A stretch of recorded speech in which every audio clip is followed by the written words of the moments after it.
Hey, it's Taylor, and in this video, I'm going to be going over the first 10 steps I would take if I was starting my Amazon seller account over again from scratch. Let's get into it. If you're new to the channel, I'm Taylor the Ecom RN, and I started selling on Amazon in 2023. I did over $100,000 profit my first year. I currently do about $35,000 a month, and I want to show you how to do the same. All right, so the 10 steps are: number 1, find your product. Number 2, find your manufacturer. Number 3, register your business. Number 4, trademark your brand. Number 5, set up your Amazon seller account. Number 6, create your listing. Number 7, create your label and packaging. Number 8, order your product. Number 9, perfect your listing. And number 10, get your first 10 reviews. Okay, great. Those are the 10 steps. So let's break them down. All right, step 1, finding your product. I do my product research with Helium 10. I'm not affiliated with them. I just recommend their product. I think it's great. But you could also use something like Jungle Scout if you prefer. But in either case, I would not recommend launching a product in today's market without such software. So if you do have Helium 10, you can come over to the black box feature. It's a tool that I use frequently. Go into the advanced setting, select the category or categories of products that you want to sell. I put in a review rating here, a max of 4.4. I'm actually playing with a new technique here where I don't include any minimum or maximum review count in the filter. However, I do put a limit of 3 variations. If you have the idea of something that you might want to pursue, I recommend putting one keyword in here.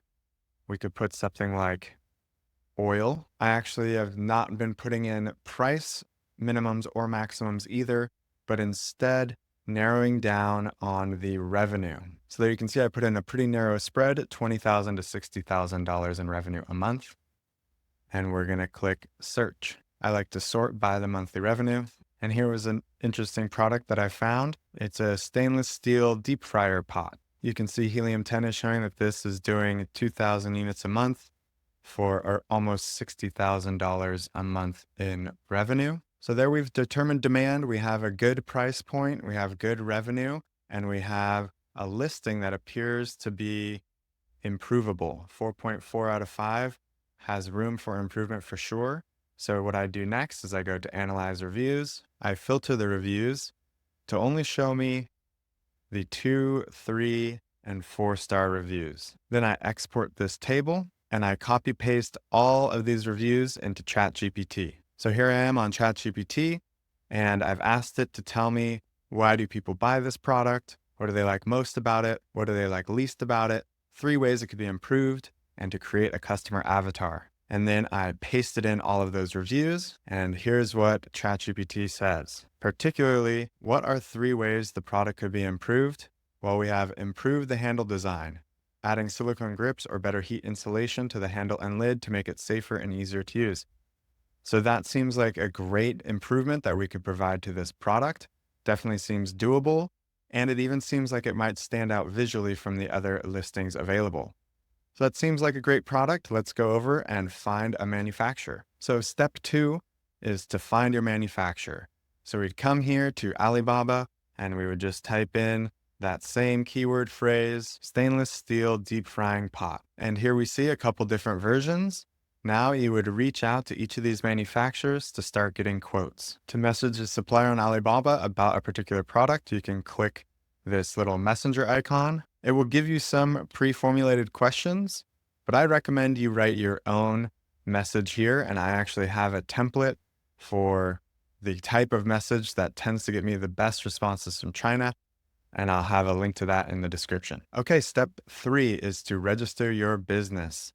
The reason this step comes next is because we have found a potential product, we've found a potential manufacturer. Everything is looking good, so now it's time to go ahead and get official. We want to set up our business first because everything from here on out is going to be owned by the business. So when we go on to trademark our brand name, we want the trademark to be owned by the business. And when we go to set up our Amazon Seller Central account, we want it to be registered to the business. So that's why register your business is step number 3. I recommend LegalZoom. Again, I'm not affiliated with them. It was just easy and straightforward for me to do this.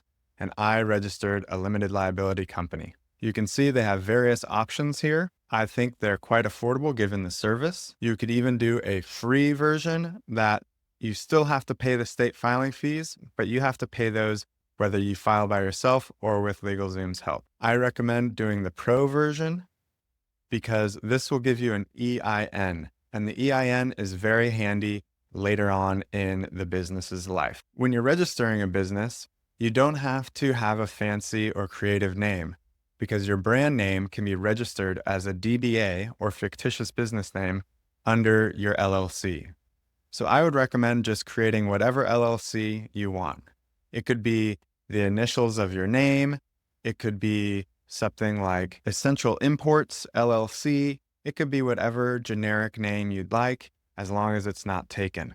And we'll go over how to find out if a name has already taken in the next step. Step 4, trademarking your brand. Okay, to do this, we're going to go on to the USPTO website and search for a trademark. Now, you're going to be doing 2 searches here, one for your LLC name to make sure that's not taken, and then one for whatever brand name you do think you want to trademark. I've gone ahead and searched for the trademark brand name Kitchen Sage, and you can see here that the USPTO website will tell you if it is taken or not. Sage Karma Kitchen is not close enough to Kitchen Sage to count, so it looks like Kitchen Sage is still available. If Kitchen Sage were written here verbatim, identically, and it said live and registered, that would mean it's already taken. After you've made sure that your brand name hasn't already been taken, you can begin the trademark process. You can apply yourself online on the Tease website, but I recommend that you get professional help during this step. It's absolutely possible to do it yourself. I've done it myself twice.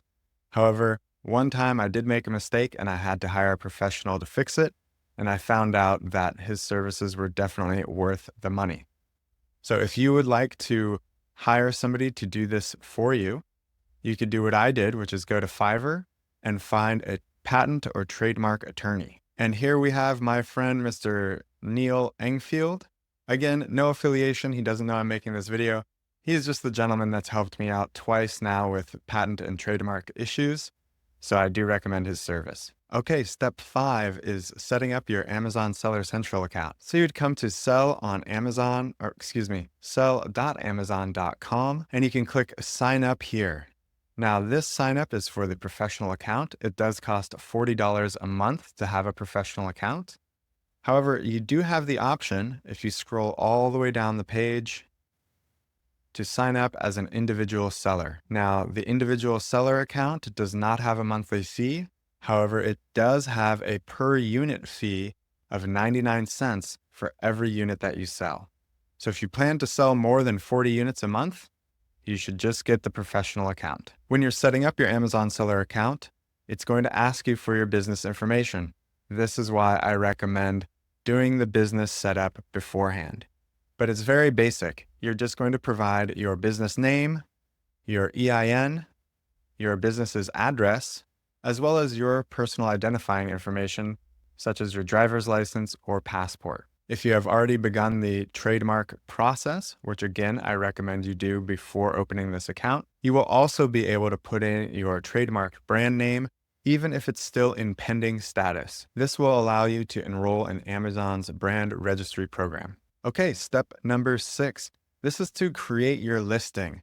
Now, this sounds a little bit more daunting than it really is. When you have your Amazon seller account set up, you'll go to Manage All Inventory. From this page, you can click Add a Product. Then all you'll do is start a blank form. You'll put in your item name and the type of product it is, and you'll walk through the steps of generating this listing. Now, don't get overwhelmed. We're just starting to create the listing so that we can get Amazon's unique barcode for the product. You don't have to completely set up the listing in order to get this barcode, but it is useful to have the barcode before you create your product's packaging. So that's the next step. Step number 7 is to create your label and packaging design. We can come back to ChatGPT and we can ask ChatGPT to start creating a logo design as well as packaging design concepts for us. Then what I recommend you do is go back to Fiverr or Upwork, whatever freelance website you like to work with, and you would just simply search for a package design.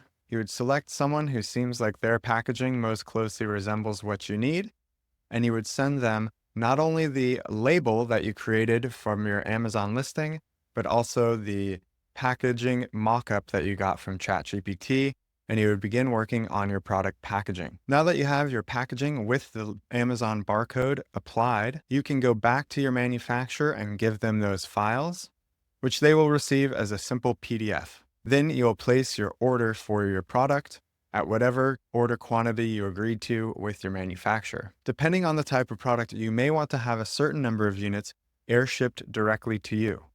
Now, this would be a very small quantity, and they would be used for product photography. Depending on the type of product you have, you don't even need a physical product to develop high-quality listing images. Instead, you can go back to Fiverr and find someone who can do 3D rendering. You would give this person the package design with its dimensions, and they will create a hyper-realistic 3D image that looks photogenic that you can use in your listing. The reason we start the order first is because the order will have a lead time. So we can do all of these next steps while your order is actually being manufactured and shipped. In addition to having your product images, whether you need to send units to a product photographer or whether you work with a 3D renderer, you will also need to craft your title and your bullet points. Crafting your title and bullet points will be a function of your most popular keywords. So to find your most popular keywords, you would take your top competitors' products ASIN, and you would once again go back to Helium 10 or whatever tool you're using, and you would use the Cerebro function. Put their ASIN in and click Get Keywords. This will populate the list of the most popular keywords that customers are searching for, who then go on to buy this product. So you would take the most popular keywords from here and be sure to include them in your product's title and bullet points so that Amazon ranks your listing high for these particular searches. Another thing you're going to want to create when you're creating your listing is Amazon A+ content. Once again, you can find freelancers who specialize in creating this type of content on Fiverr or Upwork. Okay, this brings us to step number 10, our last step in this video, and that's getting your first 10 customer reviews. Now, this is important because you don't want to run any ads until your product has reviews.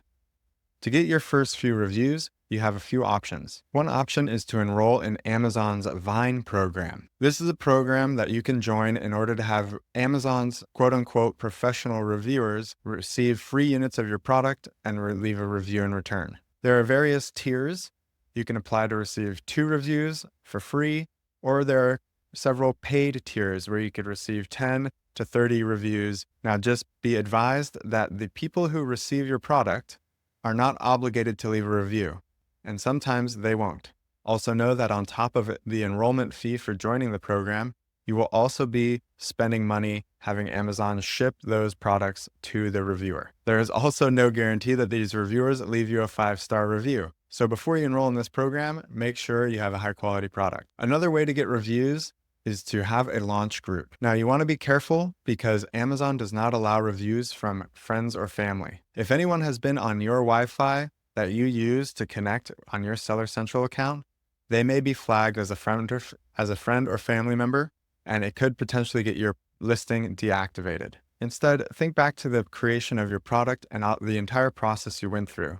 There are probably numerous people that you talked to about the product. Reach back out to them and let them know that your listing is now live and that you would appreciate them purchasing the product and leaving a review. Be careful not to offer them any compensation for doing so, because this would be a violation of Amazon's policies. All right, that's it for this video. I know that was quick. Those are the first 10 steps I would take if I was starting my Amazon Seller Central account over from scratch.